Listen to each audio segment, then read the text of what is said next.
Hi guys, இப்போ இந்த டேப்ல நம்ம மூணே ஸ்டெப்ல மெஷர்மென்ட் எப்படி எடுக்கிறதுன்றத நம்ம பார்க்கலாம். இதுதான் உங்க முந்தாங்கியே கன்சிடர் பண்ணிக்கோங்க. உங்களுக்கு எவ்வளவு ஹைட் வேணுமோ அவ்வளவு ஹைட் விட்டுக்கலாம்.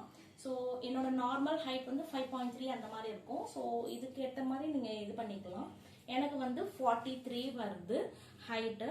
அண்ட் தென் நீங்க எங்க பின் குத்துவீங்களோ அங்க வந்து இதை ஹோல்ட் பண்ணிட்டு ஜஸ்ட் இது நீங்க சாரி மாதிரி இப்படி சுத்தணும். சுத்திட்டு உங்களுக்கு ரைட் ஹேண்ட் சைடு லெக்ல உங்களுக்கு எவ்வளவு லென்த் வருது. எனக்கு வந்து ஃபுல் டேப் வருது. கொஞ்சம் லீனா இருக்கிறவங்களுக்கு எல்லாம் பாத்தீங்கன்னா 55 54 அந்த மாதிரிலாம் வரும். ஸோ எனக்கு ஃபுல் டேப் வருது. நம்ம ஃபுல் டேப்பே நம்ம அசியூம் பண்ணி இது இந்த மீட்டரே நம்ம கன்சிடர் பண்ணிக்கலாம். ஸோ ஃபுல் டேப் இங்க வந்து நம்ம சாரியில பின் குத்துவோம். அண்ட் தென் உங்க ஸ்டார்டிங் எட்ஜ் பாத்தீங்கன்னா இந்த 1 இருக்கணும்.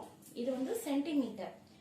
எங்க சொருவீங்களோ அங்க இதை வச்சுட்டு ஜஸ்ட் நீங்க லைட் ஃபோல்ட் இது மாதிரி ஹோல்ட் பண்ணிட்டு உங்க சென்டர் பிளேட் எங்க வரணும். ஆனா இது வந்து நவுறக்கூடாது. ஓகேவா, இங்கே இருக்கணும். எனக்கு வந்து சென்டர் பிளேட் வந்து என்னோட ஹிப் வந்து இங்க கட்டுவேன். ஸோ 40 வருது. அதுல இருந்து கொஞ்சம் ஒரு 5 இன்ச்சஸ் வந்து 45. ஸோ 45 நான் விட்டுடணும். கொஞ்சம் கொஞ்சம் நீங்க எக்ஸ்டெண்ட் பண்ணி விட்டாதான் நீங்க சென்டர் பிளேட் வைக்கும் போது உங்களுக்கு அலைன்மெண்ட் சூப்பராக வரும். இந்த வீடியோ உங்களுக்கு பிடிச்சிருந்துச்சுன்னா லைக் பண்ணுங்க, சப்ஸ்கிரைப் பண்ணுங்க. தேங்க்யூ.